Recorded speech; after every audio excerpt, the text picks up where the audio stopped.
Assalamualaikum and very good evening.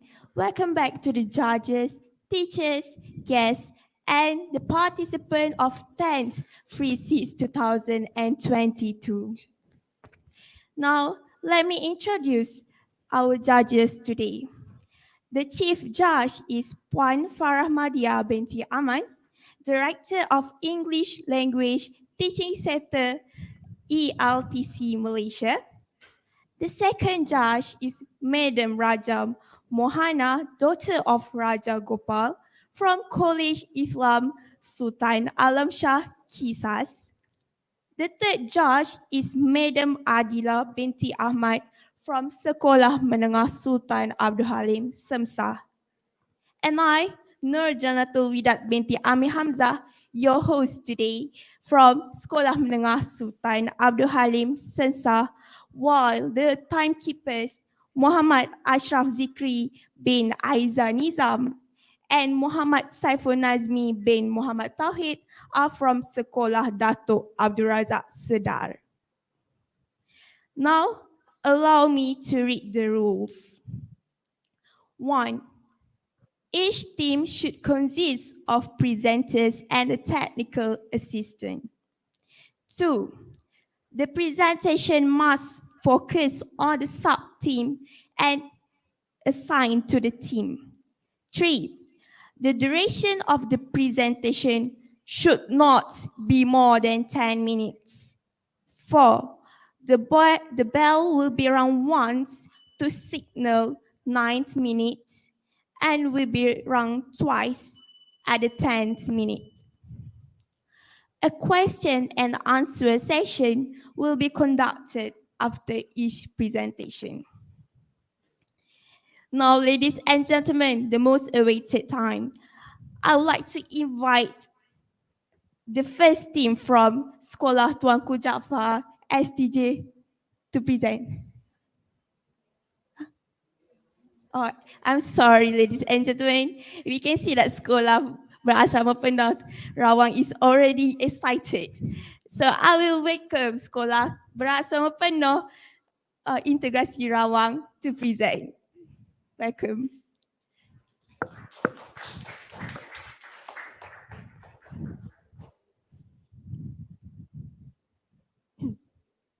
Bismillahirrahmanirrahim. Assalamualaikum warahmatullahi wabarakatuh. I bid to everyone. We're from Sepinta. Introducing our team, we have Adam Lukman, Abdullah Abbas, Nuri Zahira, and my name is Asya Hadi Bidillah. So, focusing on SDG1, I present to you our project, Downturn from the Crisis, Road to Global Ambition of No Poverty. So our objective is firstly to study the systematic approaches of some countries that are the most developed and underdeveloped in achieving no poverty while minding the setbacks and risks associated with COVID-19. Next, to compare the state of poverty in most developed and less developed countries, to study the impacts of COVID-19 towards the poverty rates of countries with different standings. So what is SDG or Sustainable Development Goals? Started by United Nations Department of Economic and Social Affairs, they have 17 goals in their hand with 4 key principles, which is people, prosperity, peace, and partnership. 193 countries out of 195 countries contributed. SDG 1, no poverty, hold the key phrase of end poverty in all its form everywhere. So what is poverty and what are the multiple types of poverty? So poverty is lack of access to basic needs. So several types of poverty is firstly situational poverty. It is a very common thing. You may suffer from losing your job or divorce. It's some things that make you economically unstable. So generational poverty is defined as being a part of family that has been living in poverty for more than 2 generations. Third, absolute poverty or extreme poverty, an absolute lack of resources, including food insecurity. So lastly, relative poverty is defined as living about 50% or below average income. Next, Let's move on to our least developed countries that we choose, which is Yemen. Yemen has long been the poorest country in Middle East and North Africa, with population over 32 millions, and 29% of those live in extreme poverty, with 50% of those with poverty and 70% are not affected. Well, women in this country suffer from gender inequality, which make women are most affected by poverty. So, causes of poverty in Yemen is inadequate infrastructure, continuous civil war, government corruption, and nepotism, and lack of basic resources. So, to further explain the causes of poverty in Yemen, we need to look back to its history, where fighting erupted between South and North Yemen that finally led to a plan to unify these two countries. So, long story short, the unification took place in 1990, and economically, Yemen is one of the poorest countries in the world. In addition, Yemeni rial continue to lose its value due to the ongoing political issue. Well, if you think the situation was bad, well, now it's worse. Post-pandemic, the Yemeni rial continued to fall into an all-time low because of the COVID-19, skyrocketing food prices, and plunging more and more people into food insecurity and extreme poverty. So, the socioeconomic also deteriorated rapidly. Well, the government did some several steps that they think can help, such as kickstarting oil production, but to no avail, none of those gave an impact. Next, moving on to health and medical issues. So, firstly, they suffer with insufficient medical facilities, medical devices, and healthcare staff. Well, in the beginning of the pandemic, a big amount of healthcare staff resigned because they themselves are afraid of the virus, resulting to patients being rejected from receiving their treatment. So thousands of them die on the hospital corridor waiting for their treatment.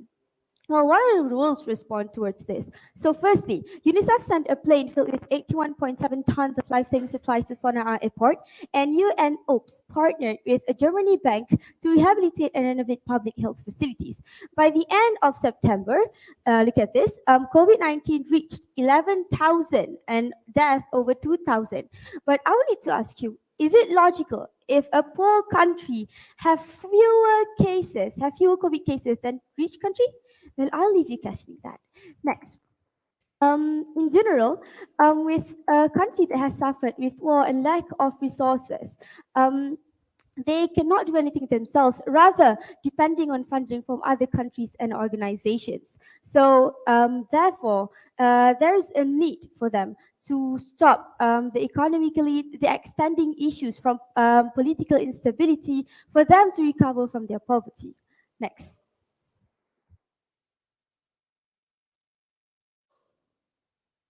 So LDC is Yemen, and for the MDCs, we have Australia. We chose Australia because it is one of the most developed nations neighboring our own.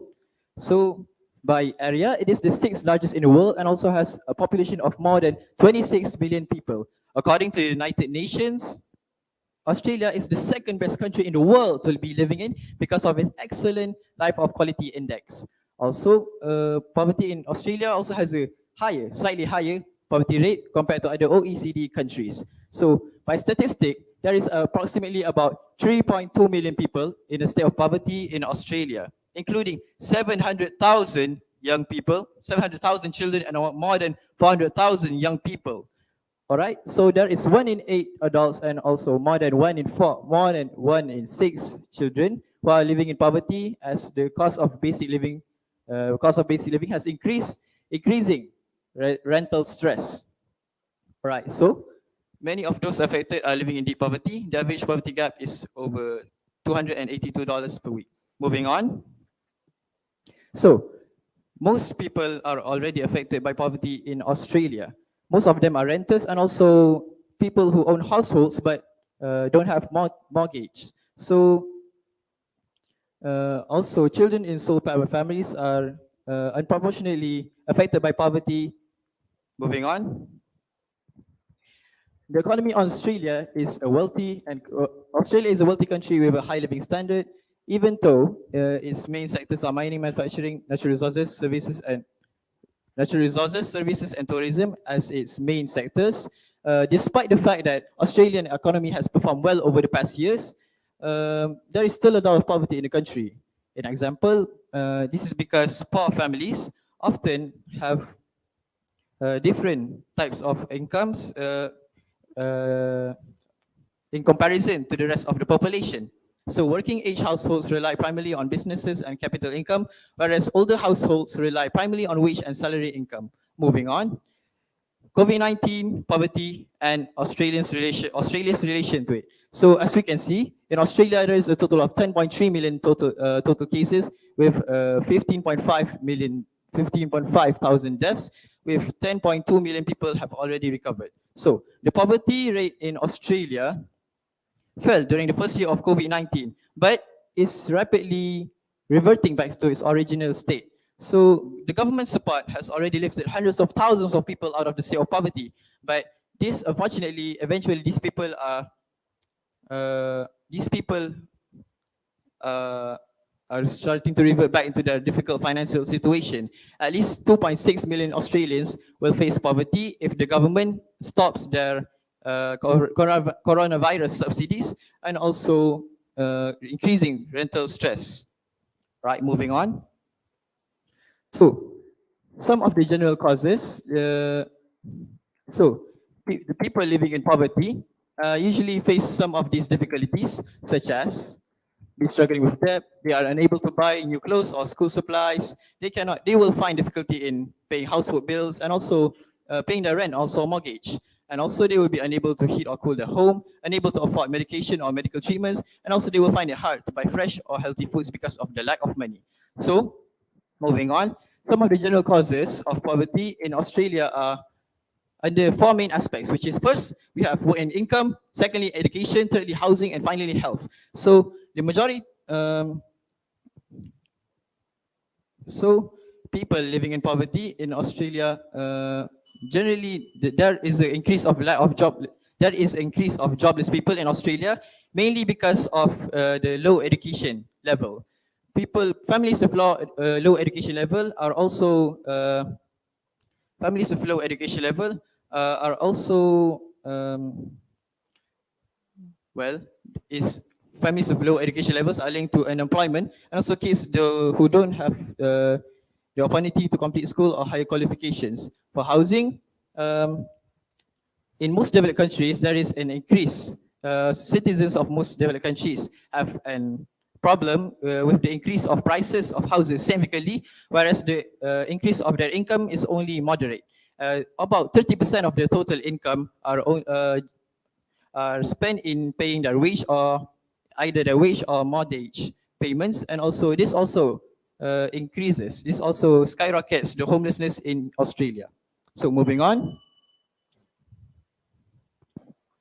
Some of the actions of the government include minimum wage law, social security, negative income tax, income benefits, improve welfare benefits, and new job opportunities. So due to a constraint of time, in conclusion, even before the pandemic, baseline projections has shown that about 6% of the world's population will still be living in extreme poverty despite all the actions done, meaning that we will miss the global target of ending poverty. But post-pandemic, the situation has deteriorated where the economic fallout from the global pandemic has increased up to 8% of the world's total population thrown back into poverty. So we can conclude that post-pandemic has indeed stunted and even reversed the progress of SDG 1.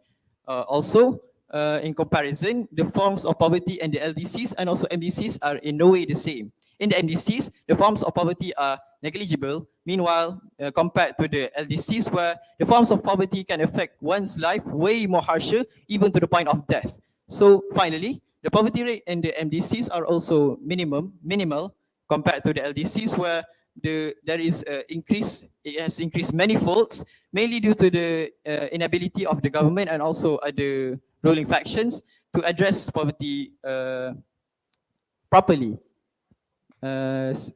Mainly in the economic sectors, we have stated in this presentation today. So that's all from us. Assalamualaikum warahmatullahi ta'ala wabarakatuh, and thank you. Indeed, what an intriguing presentation. Now, I would like to invite the wise audiences and honorable line of the judges to ask questions.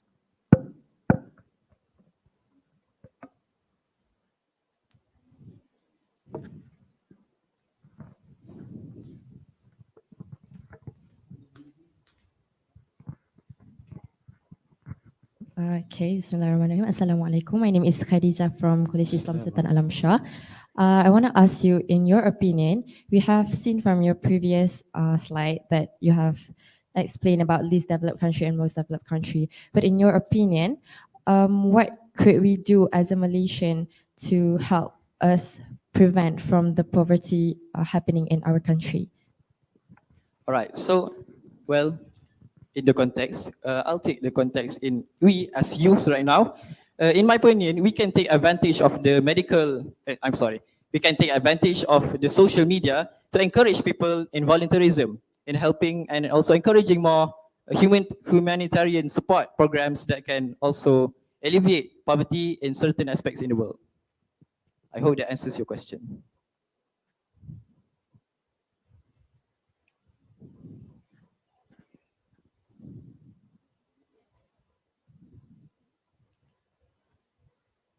Are there any more questions? Since there is no more question from the audience, we would like to proceed to the judges.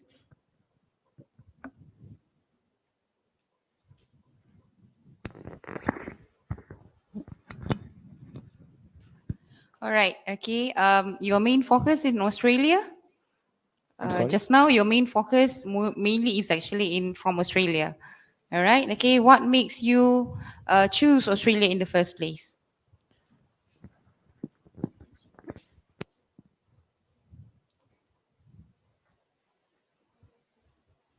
Well, we chose Australia because of the simple fact that since it's geographically close to Malaysia, in regarding to cooperation between the two nations, it is easy and also maybe compatible, but geographically it's close to Malaysia.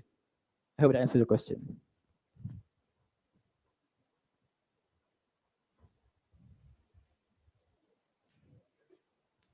Thank you to SBP Integrasi Rawang Sepintar for their brilliant presentation.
Afternoon and welcome to the judges, teachers, guests, and participants of the 10th Fully Residential Schools International Symposium for the year 2022.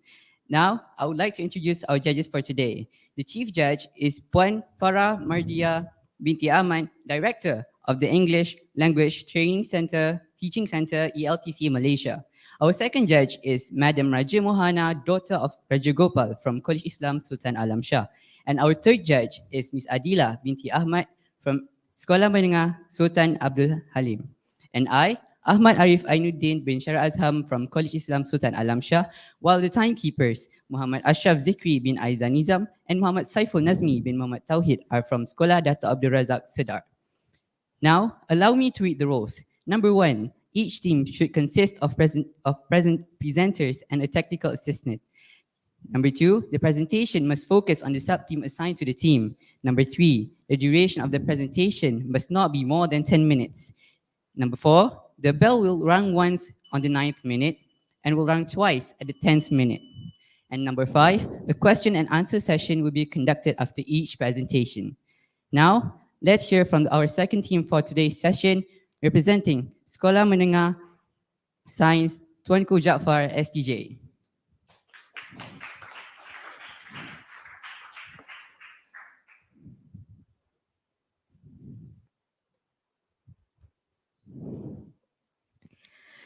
The year is 2019.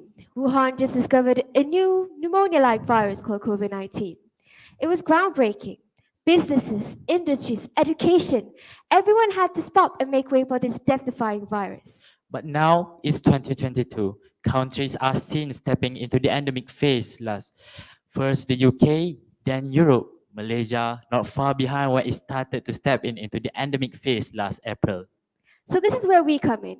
We at Team for Sekolah Menengah Sains Tuanku Jaafar, consisting of 4 students and 1 teacher, is going to be presenting to all of you our intake on how the Malaysia survived the post-pandemic with a presentation titled The Transformation of Lifestyle and Economy Due to the Poverty Effect of the COVID-19 Pandemic. Now, ladies and gentlemen, I'm sure all of you knows what poverty generally means, right? So if you look at it in Oxford's dictionary, it means to be the state of inferior or insufficient. However, today, in this symposium, we are to be discussing one of the Sustainable Development Goals, number 1, no poverty, made by the United Nations back in 2016. Now, the goal of this SDG is clear. It is to end poverty in all its form. So in front of you, we have decided to separate the SDGs into 2 parts, which is the Malaysian Goal 1 targets and also the Global Goal 1 targets. However, today, let's focus on the 4th major target, which leads to every person has equal rights access to economic resources, basic services, property and land control, natural resources, and also new technology. So with this basic in mind, we have come up with a research question. How exactly did Malaysia survive the poverty effect due to COVID-19? Well, simple. It's through these things called transformations. Don't worry, we'll dive into that in a little bit more. Ergo, to prepare you for our presentation, today we will be doing 3 simple things. First things first, we'll be stating the transformation found, which are gig economy, reskilling and upskilling of workforce, and also new technology in education. Then, we'll be elaborating the significance of the transformation and throw our suggestions for the topic. Jumping into the first transformation is everybody's favorite, gig economy. Ladies and gentlemen, gig economy could be defined with these 4 keywords. It's temporary, a free global market full of independent contractors. Part-time hires is high risk and suitable for workers with short-term commitment. A popular example of this are TikTok influencers and GrabFood drivers. Why is this transformation relevant? Well, according to United Nations Capital Development Funds, UNCDF, 60.5% choose it because of its flexible working time, which is optimal for their work balance. Then comes the 48.7% with the freedom to arrange their own schedule and choose their own clients and employees, while the 34.5% choose it because of its high side income. Here we have compared the importance of gig economy on a local and global scale. To simplify, the gig economy on a global scale is up and running because of how diverse the internet is with many applications and platforms nowadays. It's also not uncommon to hear about the gig economy being a full-time job. Everyone here must heard about Mr. Beast or Kaby Lame, right?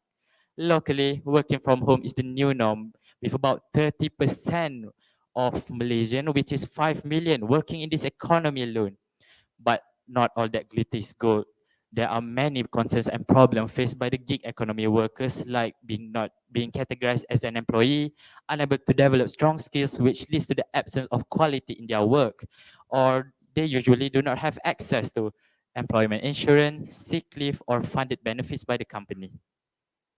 So luckily, we have found plenty of solutions by the Malaysian governments to solve all these problems we mentioned before. First is the budget 2023, where there are two initiatives.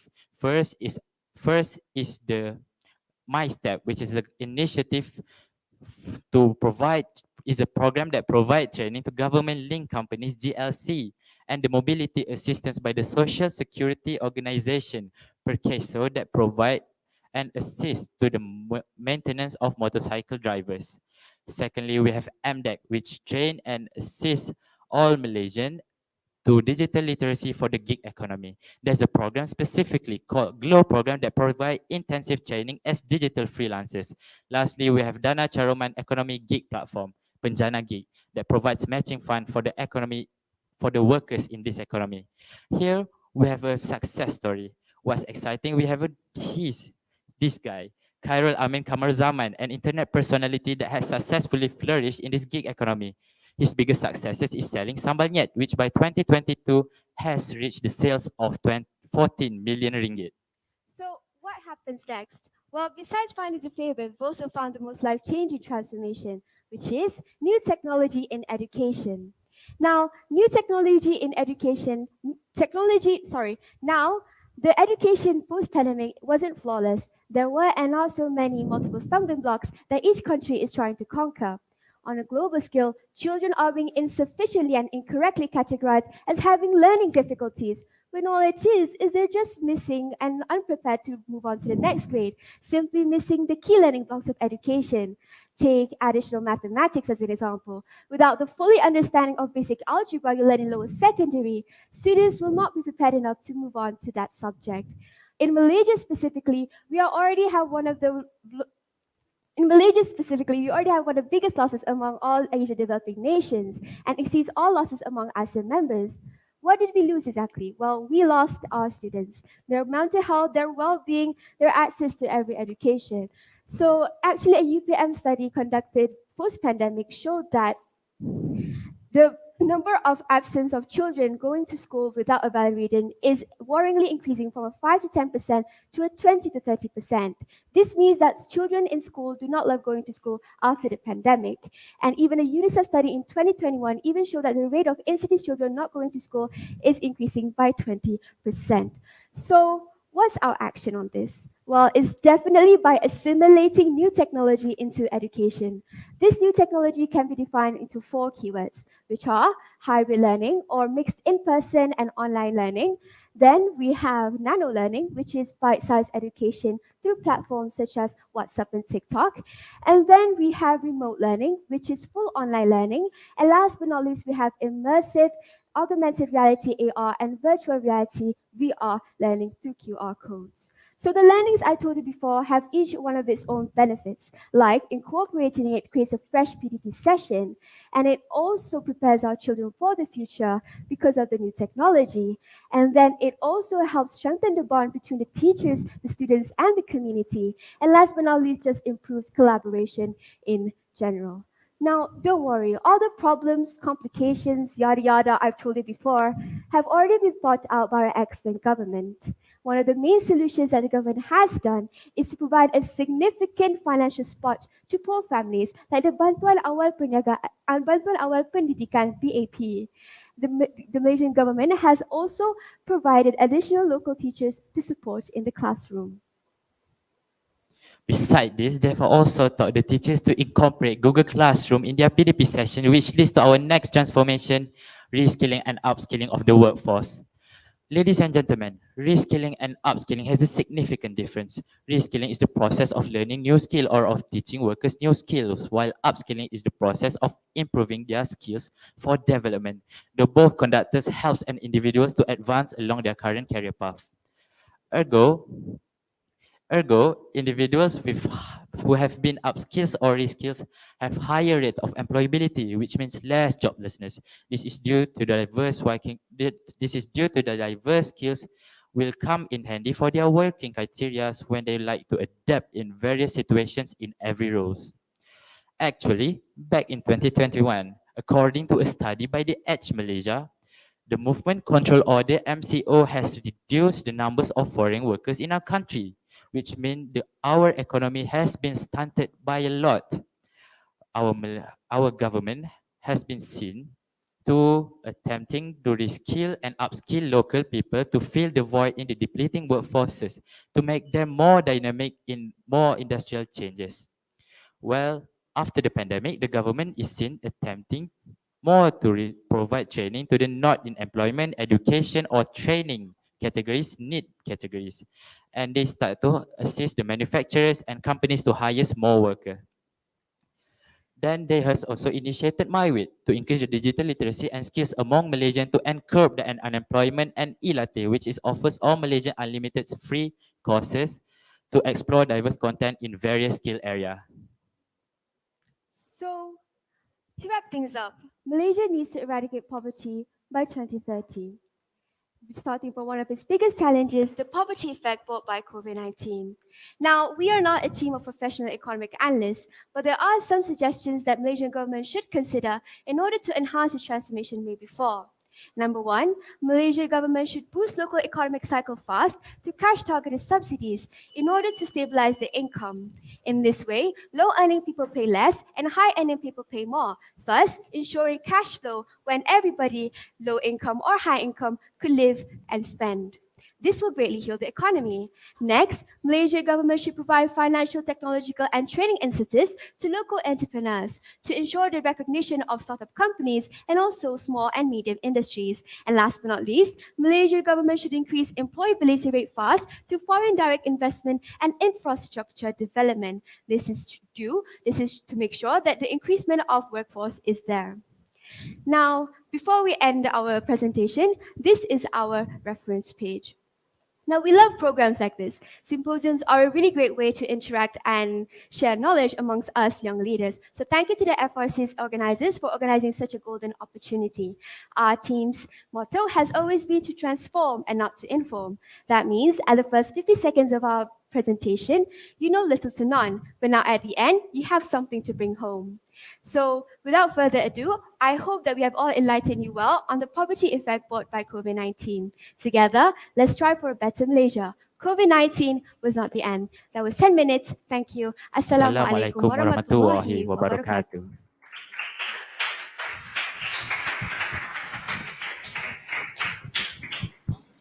Now, I would like to invite our wonderful audiences to convey their questions.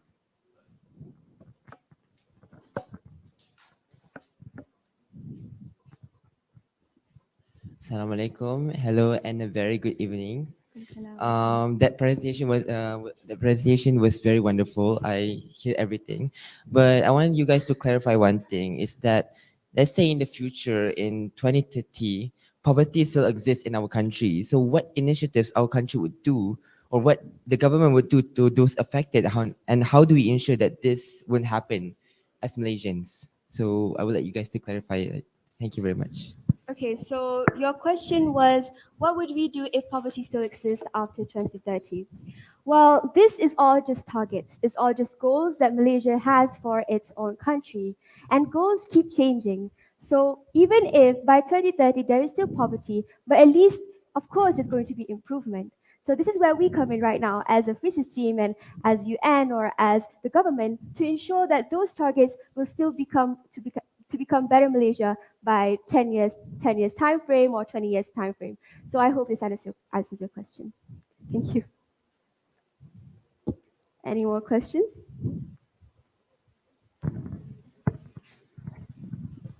Assalamualaikum warahmatullahi wabarakatuh. All right. You did say that the gig economy has a good side and a bad side to it. Let's say it is advantage young person. By disadvantage here, I mean a person who struggled financially and doesn't have the opportunity to go to school since birth.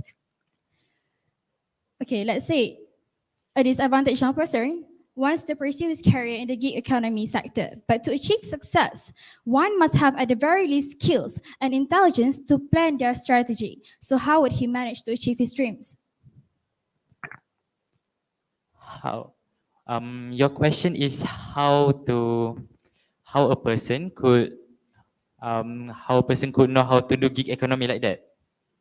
No, I, I re- Sorry, your question was how to make sure that gig economy is still valid among youth. All right. Okay. My question is, okay, a poor person wants to pursue his career in this gig economy sector, all right?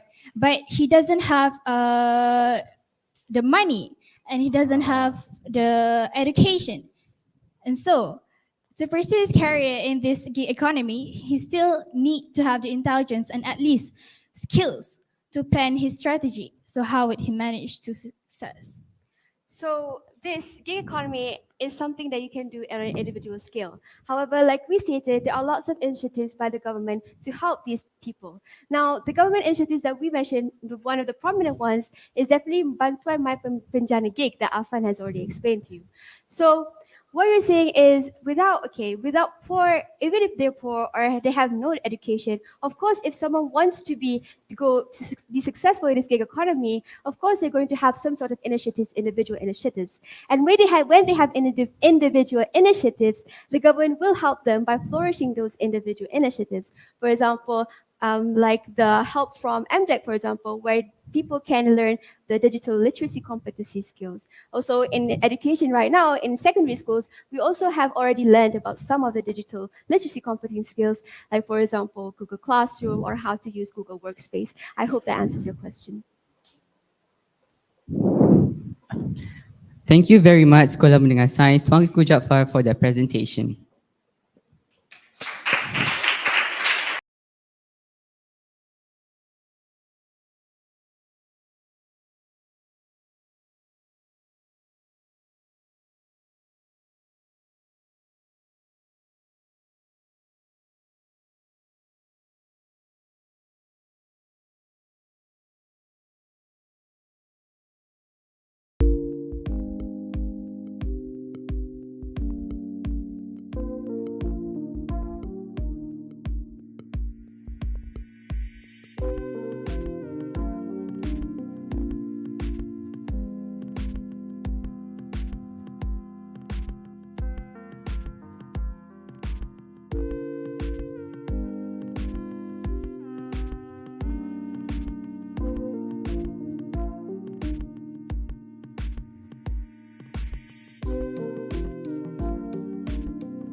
Good afternoon and welcome to the judges, teachers, guests, and participants of 10th FRSIS 2022. I am Amirul Hakim bin Kamar Zaman. Joined by me, Daniel Esfer Muhammad Haizal. We are from Sekolah Dato Abdul Razak and will be your moderators for this lovely session. We would also love to introduce our judges for today. Filling in for our chief judge position, we have Puan Farah Mardi binti Aman, Director of English Language Teaching Centre, ELTC, Malaysia. The second judge is Miss Raja Mohana Anak Perempuan Raja Gopal from College Islam Sultan Alam Shah, Kisas. Our last but not least, third judge, Miss Adilah binti Ahmad, Sekolah Menengah Sultan Abdul Halim, Semsah. I would also like to introduce the timekeepers, Muhammad Ashraf Zikri bin Aizan Nizam and Muhammad Saiful Nazmi bin Muhammad Tauhid from Sekolah Dato Abdul Razak. Esfer, how about we go over the rules? Of course, Amirul, that sounds great to me. First of all, each team should consist of presenters and a technical assistant. Next, the presentation must focus on the sub-theme assigned to the team. In this case, it will be sub-theme 1, which is surviving the post-pandemic phase. Let's not forget, the duration of the presentation should not exceed 10 minutes. The timekeeper will ring the bell once at the 9th minute and twice at the 10th minute. Finally, a question and answer session will be conducted after each presentation. Please keep in mind that the Q&A session is only open to 2 questions max. But I must wonder, Esfer, what if the audience doesn't have any questions? That's a good question, Amirul. If no questions are asked, we'll have to ask the judges to partake in the Q&A session. Without further ado, let's invite our third team for today from Mojokerto Senior High School, East Java, Indonesia. Sudah kan? Sudah. Sudah dah.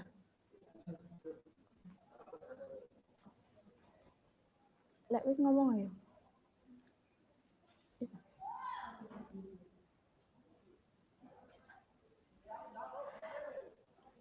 Wis dah. Assalamualaikum warahmatullahi wabarakatuh. The honorable judges of 10 fully residential school international symposium 2022.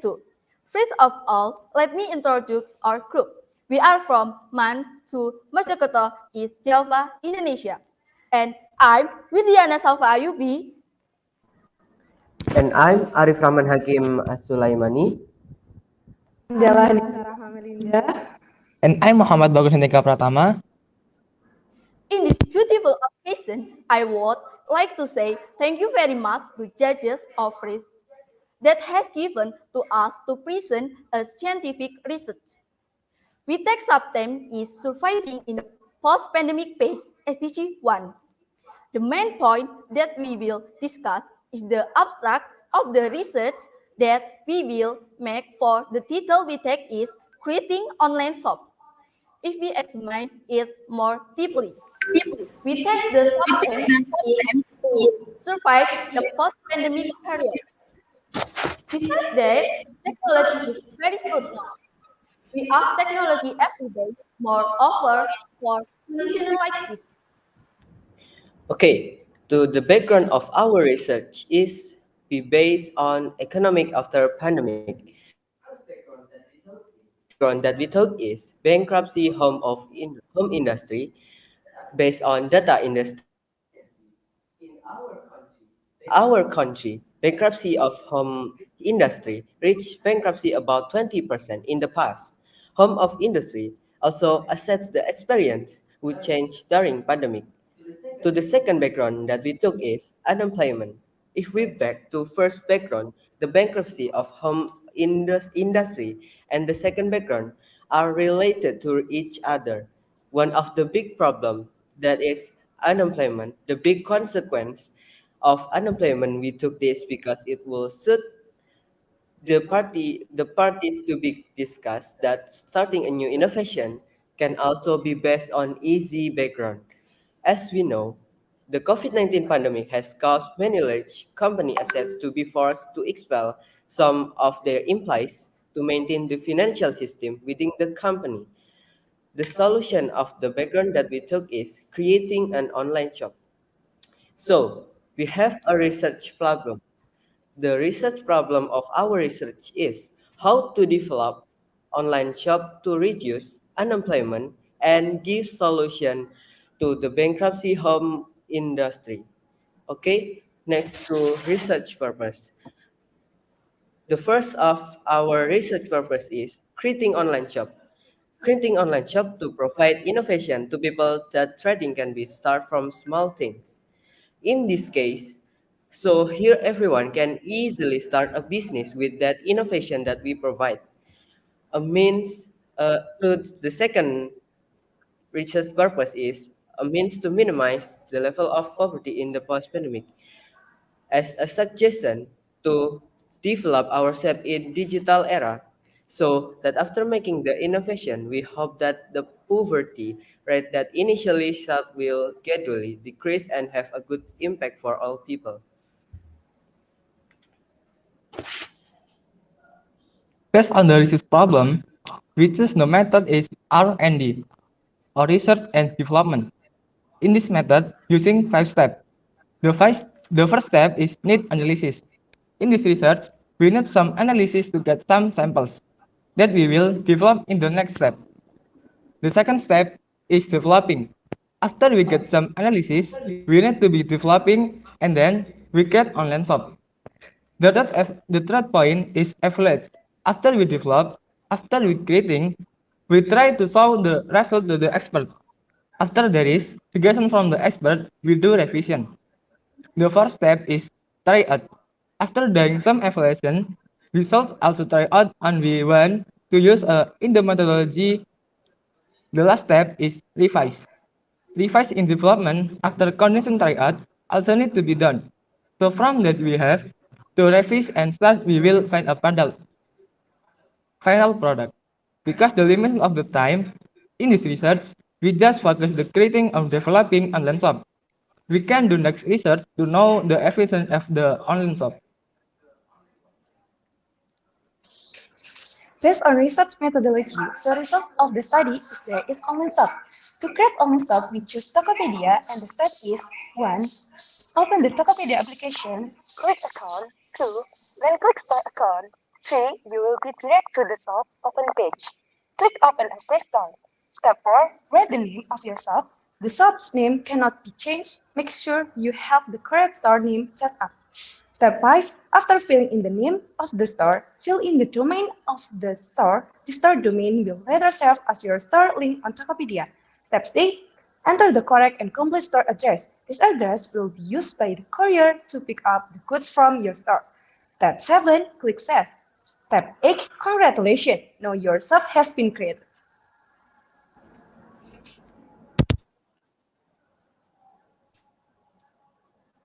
This is our online shop.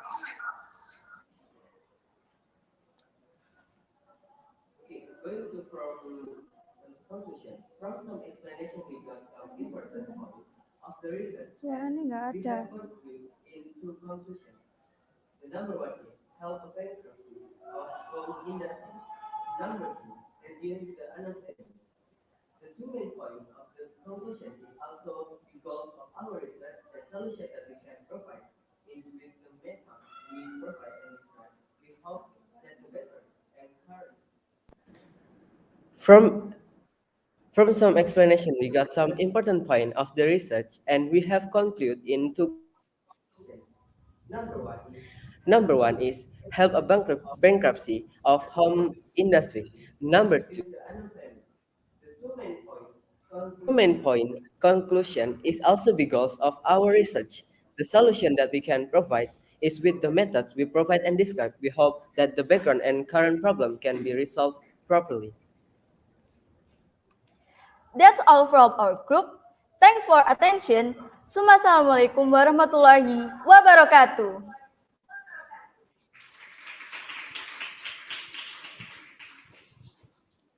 Now, what an interesting presentation, I would say. Shall we start the Q&A session? Yes, I think it's about time. Fellow audience, the Q&A session will now commence.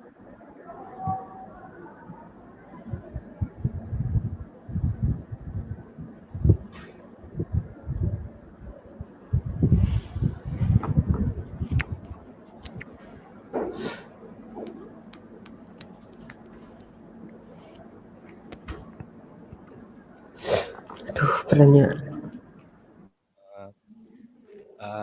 So I'm from my name is Man and I'm from Sekolah Menengah Sains Dr. Jaafar, and I would like to ask you guys a question. So the first question is, how would you ensure poverty is not going to be there in another 10 years?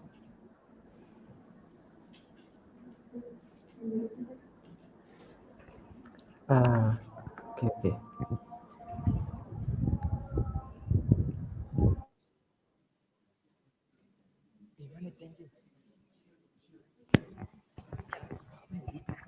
Okay, let me repeat my question. How would you ensure poverty is not going to be there in another 10 years?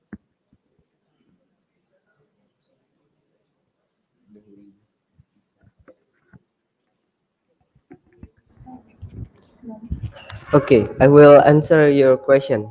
How to ensure is the no poverty in another 10 years, right? That's the good Yes. question. If we have some methodology that we use to develop our research, and then we teach to people to create and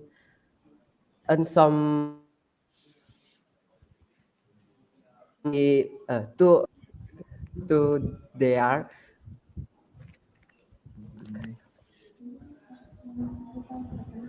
from another 10 years of another 10 years we have um,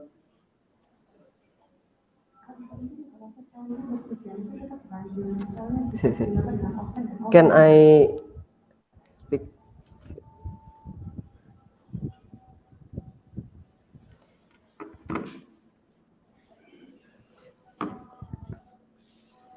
The main point that I will discuss is if we are in if we are not in 10 years ago, we have some target in this research, and in this research we teach someone to create an online shop, to create some education to uh, develop their thinking. And in 10 years ago they are can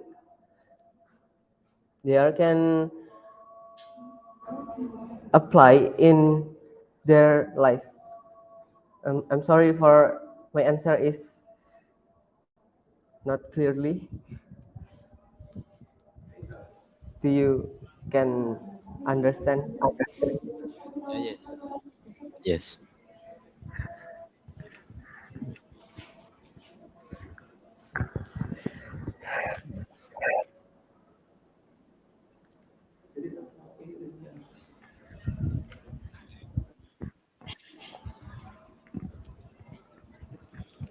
Hello, Assalamualaikum warahmatullahi wabarakatuh.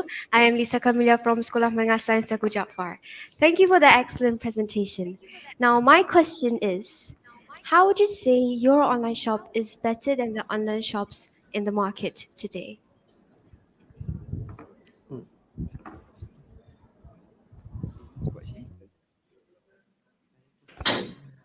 In in our research, Tokopedia tests have not tests because of that. Tokopedia more cheaper than online shop other like that. Thank you. Thank you.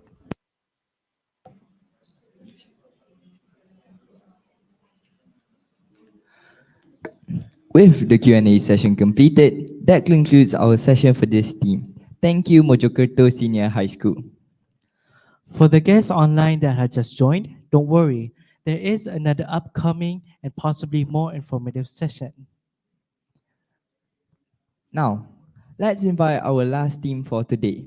We have Chagalolu Anatolian High School.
Good afternoon and welcome to the judges, teachers, guests, and participants of 10th FRSIS 2022.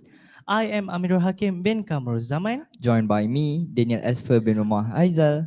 We are from Sekolah Dato Abdul Razak and will be your moderators for this lovely session. We would also like to introduce our judges for today. At the Chief Judge position, we have Puan Farah Mardi binti Aman, Director of English Language Teaching Centre, ELTC, Malaysia. Filling for the second judge is Miss Raja Mohana Anak Perempuan Raja Gopal from College Islam Sultan Alam Shah, Kisas. And our third judge today, Miss Adilah binti Ahmad from Sekolah Menengah Sultan Abdul Halim, Semsah. I would also like to introduce the timekeepers, Muhammad Ashraf Zikri bin Aizan Nizam and Muhammad Saiful Nazmi bin Muhammad Tauhid from Sekolah Dato Abdul Razak, Sedar. Now Esfer, shall we go over the rules? Yes, let's absolutely do so. First of all, each team should consist of presenters and a technical assistant. Next, the presentation must focus on the sub-theme assigned to each team. In this case, it will be sub-theme 1, which is surviving the post-pandemic phase. As a friendly reminder, the duration of the presentation should not exceed 10 minutes. The timekeeper will ring the bell once at the 9th minute and twice at the 10th minute. Lastly, a question and answer session will be conducted after each presentation. Please keep in mind that the Q&A session is only open to 2 questions max and will last for 5 minutes. But I must wonder, Esfer, how about if the audience doesn't have any questions? That's a good question, Amirul. The judges will have to partake in the Q&A session too. Without further ado, let's invite our last team from today, from Çagalolu Anatolian High School, Turkey.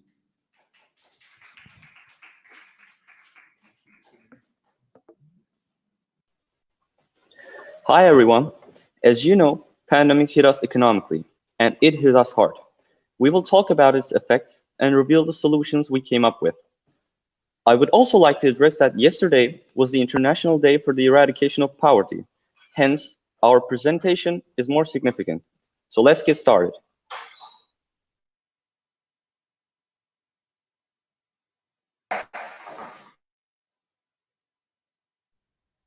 So who are we? We are Team 1 from Jaloli Anatolian High School in search of a solution to prevent poverty after post-pandemic era.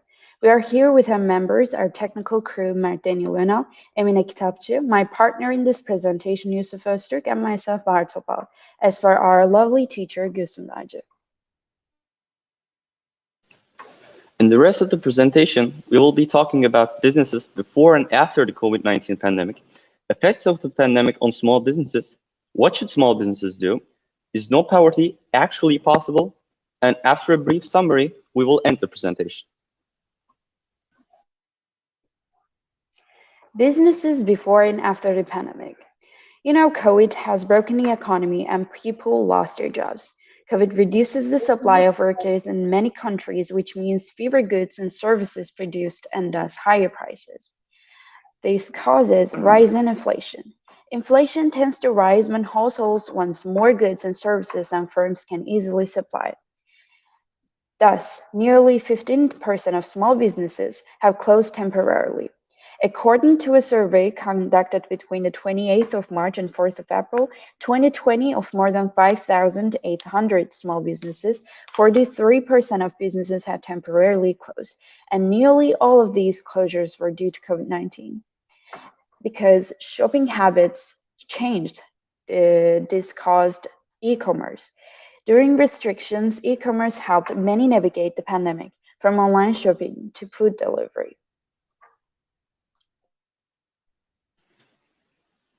The pandemic had many effects on the economy, unfortunately most of them being negative. And there are 4 major problems at hand. These are as following: inflation worries, hiring issues, generating enough revenue, and supply chain disruptions. For inflation worries, many business owners worry about inflation because rising inflation means either increasing prices or taking a hit in profit. For hiring issues, retaining qualified employees is another challenge for businesses, because especially small businesses cannot compete with big companies when it comes to wages. For generating enough revenue, according to the reports of Small Business Index, generating enough revenue is the biggest post-pandemic challenge that the owners are facing. Supply chain disruptions.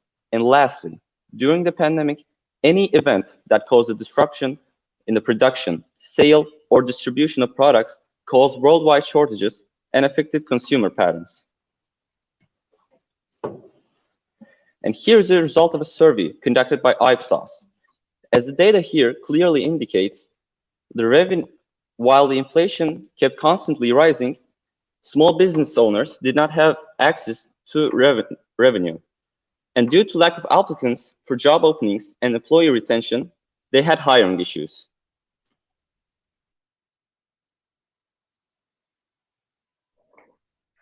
And the biggest question is, what should small businesses do to recover from this situation?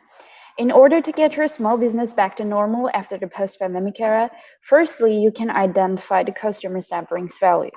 Customer needs and demands changed during the pandemic.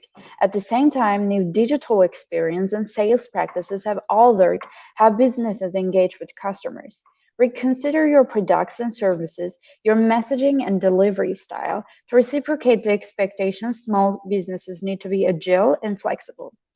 Flexibility will also be the cornerstone of how and where work is done. Small businesses should ask themselves if they return to a fully on-premise model, adopt a hybrid model, or allow employees to work remotely on a full-time basis. But whatever you choose, technology will continue to play a crucial role, and you won't be able to recover from that.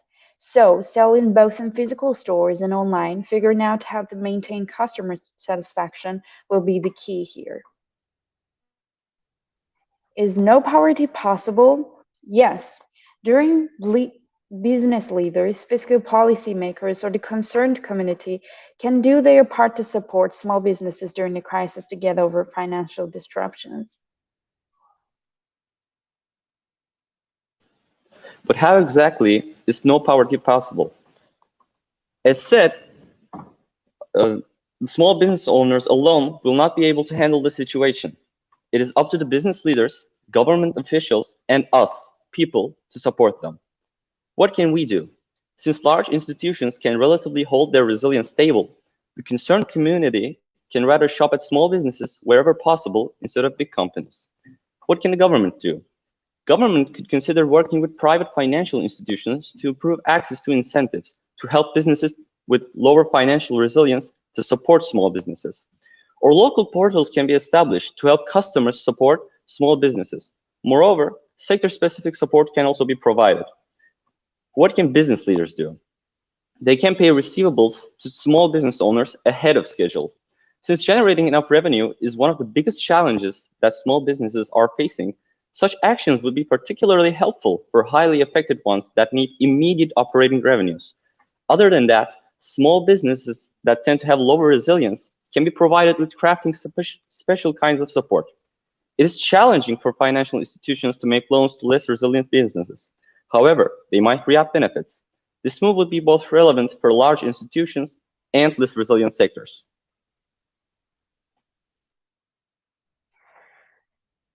To sum up, pandemics was a massive dislocation for business area. We tried to indicate some solutions in order to decrease poverty as much as possible.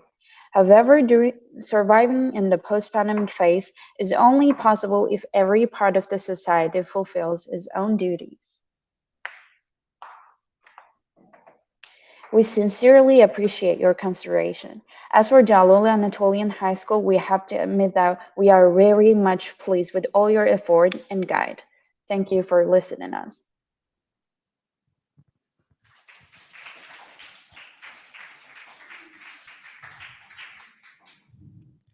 What an interesting and mind-stimulating presentation from Jalolu Anatolian High School. I think it's time for the Q&A session, right, Asfer? Of course, Amirul. Fellow audience, you may now take the floor.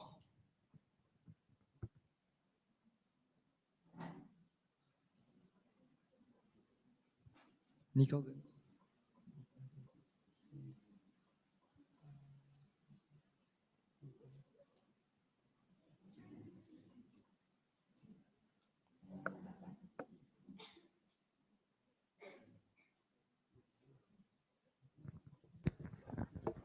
Hi, good evening. I'm Adam Velokman from SPP Integrasi Rawang. My question is it possible to stop corruption by people with no integrity from happening in the economic sector? Do you get the question? Could you repeat the question, please? Is it possible to stop corruption by people with no integrity from happening in the economic sector?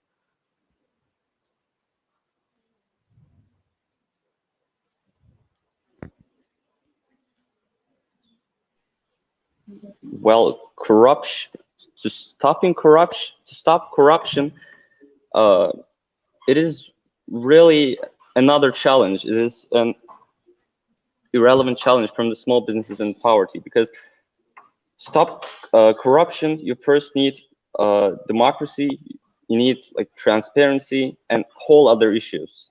Solving that up would take much more time and effort than solving poverty first. Solving poverty is actually a step in order to stop corruption. Thank you.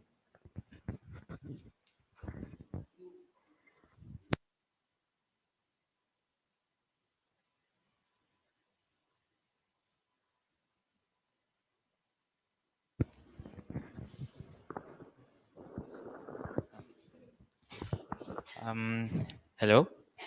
My name is Afan from Sekolah Menengah Sains Tunku Jaafar. We have learned about your business challenges and all about poverty during your presentation. However, what does a world without poverty mean on your side? Does it mean all business flourish?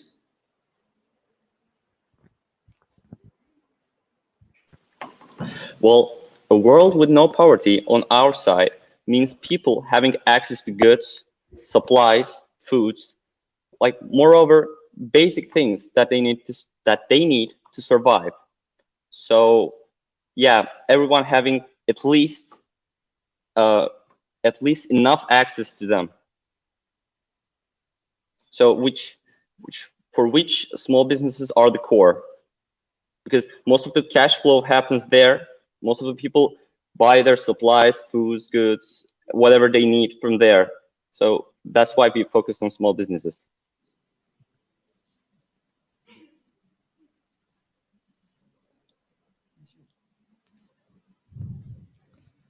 With the Q&A session completed, that concludes the session for the afternoon. Thank you, Charlolu Anatolian High School. I would like to say a big thank you to all the judges for their precious time and for the audience to participate in this session.